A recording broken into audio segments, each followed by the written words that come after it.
Hey guys, welcome back to Flying in Space with Planet Head. It has been a couple of days since my last video. Today is April 30th, 2023 in the morning. Been flying around Curse for the last couple of days, and I've returned home with some ill-gotten booty, which I'll go over here in a little bit.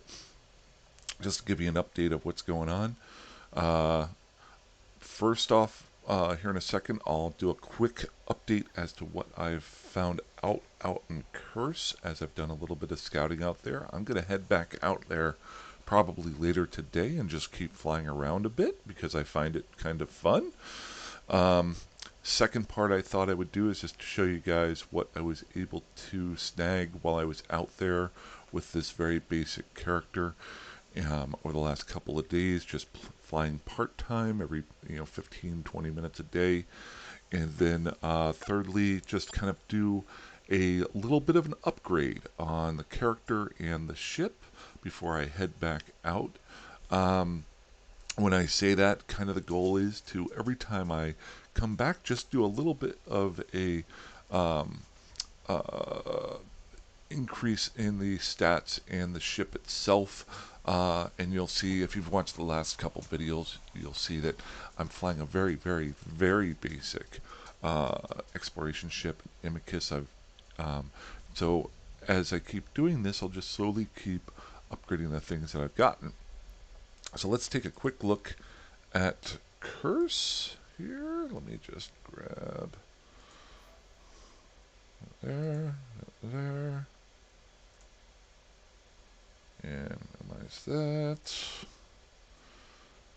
And window, there's dot land. There's that window, and that window, and that window. Cool. So, I think in the last video, it's been a couple of days. I've been working, plus I'm still getting slowly over being ill, and I'm about 75% right now. So on days that I actually work, I'm just really exhausted, so I just don't do videos on those days.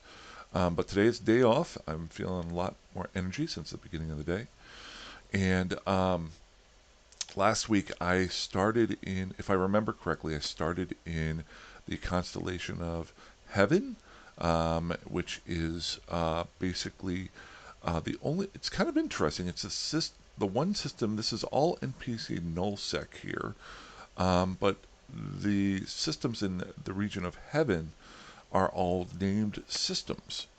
Um, Doing a little bit of research in this area, what I like to do is look at stations that are anchored, and then also you can kind of get a good feel of who owns the area by who owns the custom offices on the planets. Because if you what you want to do is you pull up the planet itself, go to the customs office, and then hit show info, and it'll show you, number one, the tax rate of the planet, but number two, who owns that custom office, which can kind of give you an idea of who kind of is either in charge or who was in charge of the area.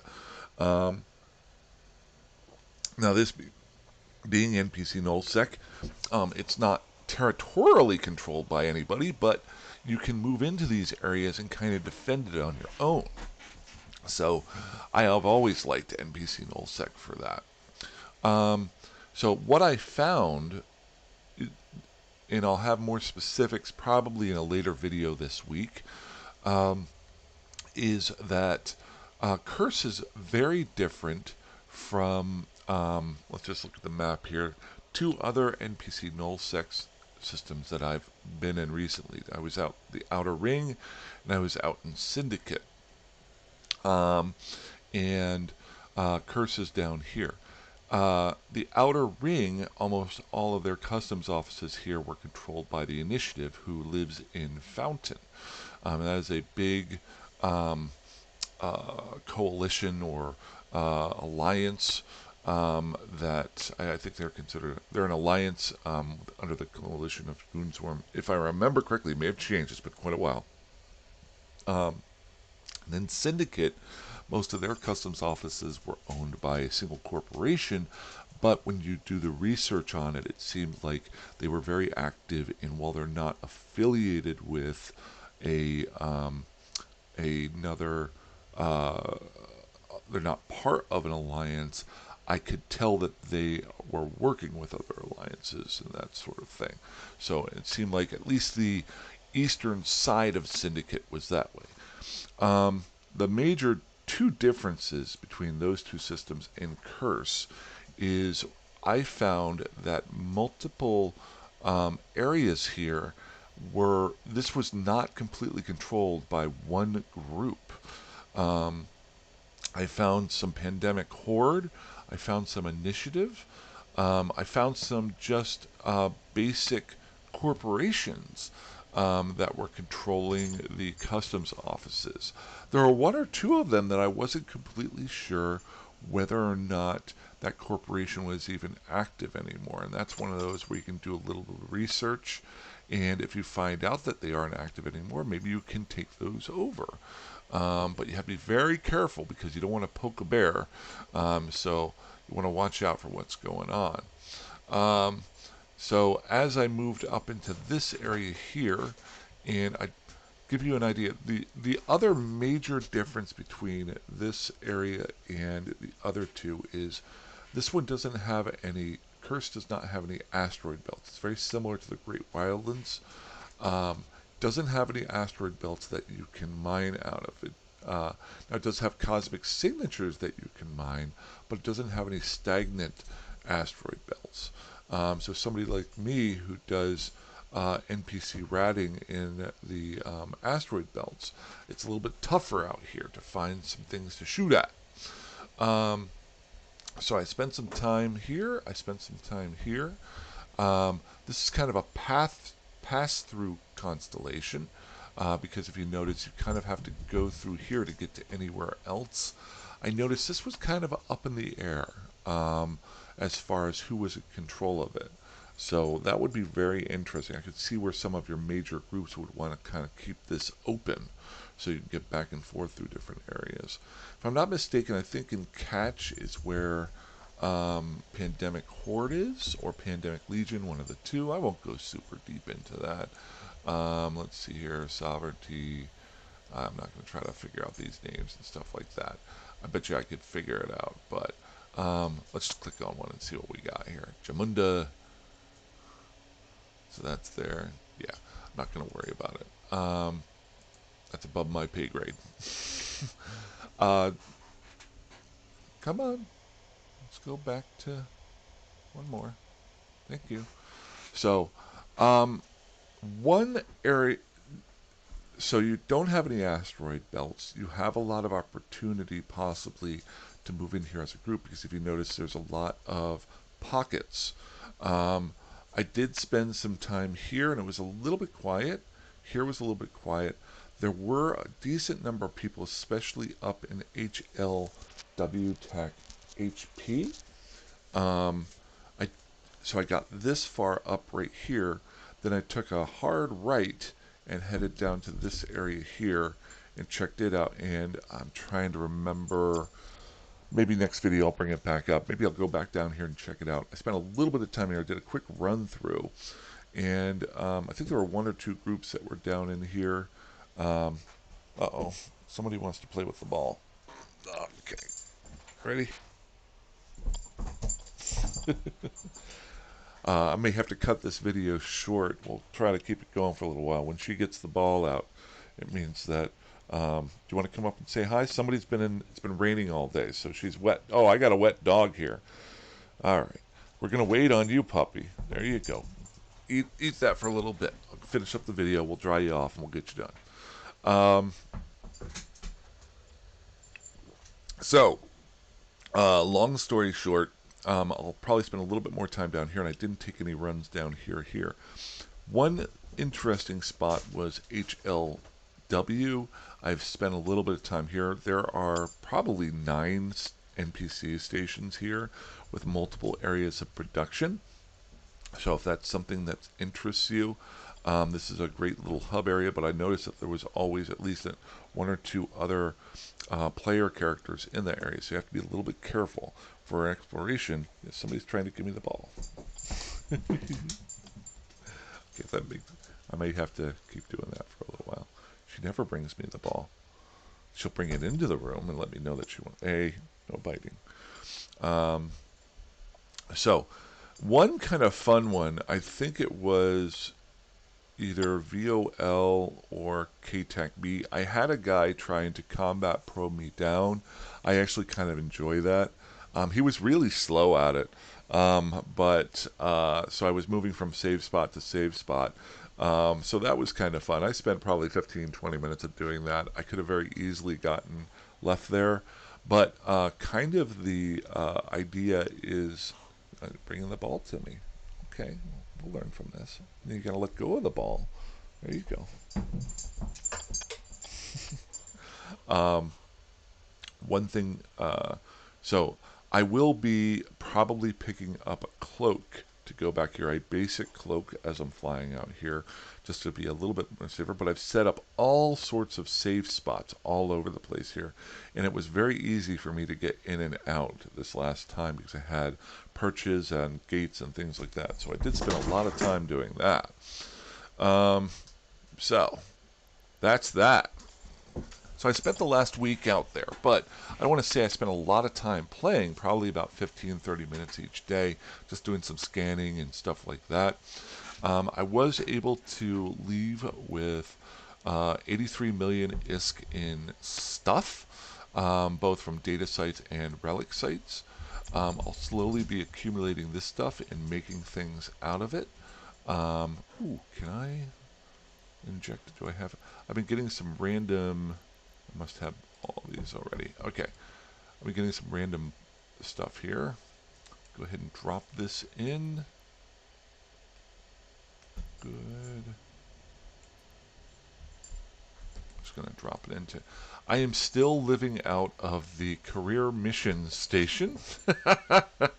Have not set up any other spots out here in Trussair. So it is a long trek out to Curse, but I don't care. I'll probably slowly set up a couple more spots that I can fly to, but I want to keep this very, very simple so I don't have to think about anything. Because this is a side character. This is a fun character that I'm working with. Now, and I did get a pretty cool skin for my Amicus. There we go. So every time I'm kind of trying to figure out my rule. I think every time that I come back with my ill-gotten booty, I want to upgrade my ship and upgrade my character. And I was thinking, as you can tell up here, my skilling is paused. This is not my main character. I have my other main character. He's skilling up. He's flying bigger and badder ships. This is my fun character. And I'm only using the bonuses that I get daily and other little bonuses that you can get for skilling up. Down the road, you never know. If I make enough money off this character, I could skill inject it. But it's going to be its own self-sufficient, fun little thing that if I don't want to be super intense about ISK and things like that, I can just pull him up and have fun with it. He'll be my scout. He'll be my fun guy. So my thought was every time I come back into high-sec and drop off my stuff, I'll upgrade the ship just a little bit, and I'll upgrade my skills. So we're going to go into the skills real quick. And in the skills, I was thinking, well, I got to limit myself because I want to spend all my skill points that I've accumulated each time I come in. So one thing I slowly want to do is get to Galante Frigate 5. I'm only at 2 right now. You're going to laugh at these skills that I've got. But every time that I go out, I want to think about, okay, what could help me the next time I go out? And so I'm going to actually upgrade my Galante Frigate to 3. I was thinking about this, but I'm going to pick 3 skills that I'm going to upgrade each time, or buy and start, and to be able to have a little bit more fun each time I go out. The second one that I was thinking about was, obviously, I want to be able to scan better and better each time. Now, you're going to laugh at this when I pull up my scanning skills. They're terrible, and as bad as my scanning skills are, I'm still able to make a lot of ISK. So let's just look here. Notice here my archaeology is a 2. My astrometric acquisition is just a 1. Astrometics is a 3. Hacking is a 2. And range finding, wow, is just a 2. So, what I was thinking was, ooh, and what is that? Pinpoint, astrometric pinpointing. Greater accuracy in hunting down targets found through scanning. Reduces maximal scan deviation. Oh, that might be very helpful. Now, are there any requirements for that? Show info. So I have to have astrometrics level 4 for astrometrics pinpointing. I'm not ready to throw. Let's just see how much this would cost me if I wanted to get it to level 4. So apply skill points. It would cost me, wow, it's almost all of my, it's 111,000 to get to level 4. I'm not going to do that one just yet. I know some of you guys are screaming. You're like, why don't you just skill it up? It'll take 2 days, because this is fun. So I'm going to take the lowest one here in astrometric acquisition and throw that in. Last but not least, I'm going to go into engineering, if I remember correctly. Maybe I'm wrong, and I want to figure out, do cloaking for the first time. So I can't remember where cloaking is, so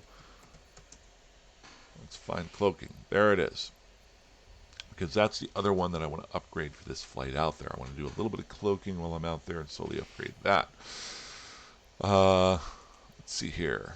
So I've got, well, that is 6.5 million ISK for me to get that. I don't have 6.5 million ISK. Let's see here. I also want to see, are there any prerequisites? I got no. Before you go out and buy a skill, make sure you check your prerequisites. I don't have any needs, so all I need is a 6.5 million ISK. Well, guess what? I got stuff for sale.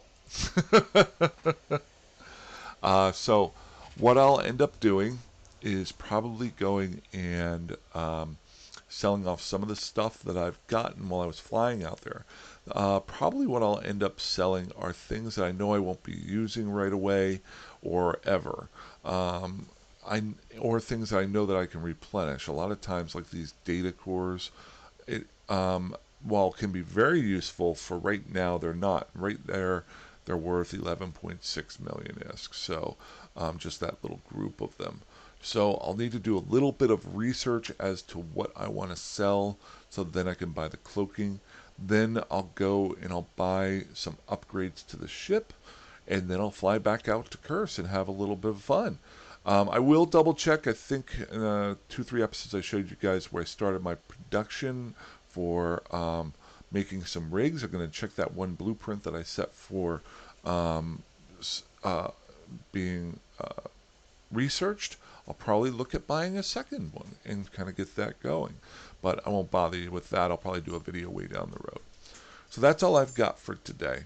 I hope you guys have had a great week. Over the next 2 days, I'll probably have 1 or 2 more videos out while I have the energy for it. And I have some big news. If you've ever watched my videos, you know I am planning on trying to go overseas for the first time next year. I've never been overseas. I've traveled all over the United States. Been to 46 of the 48 states in my life.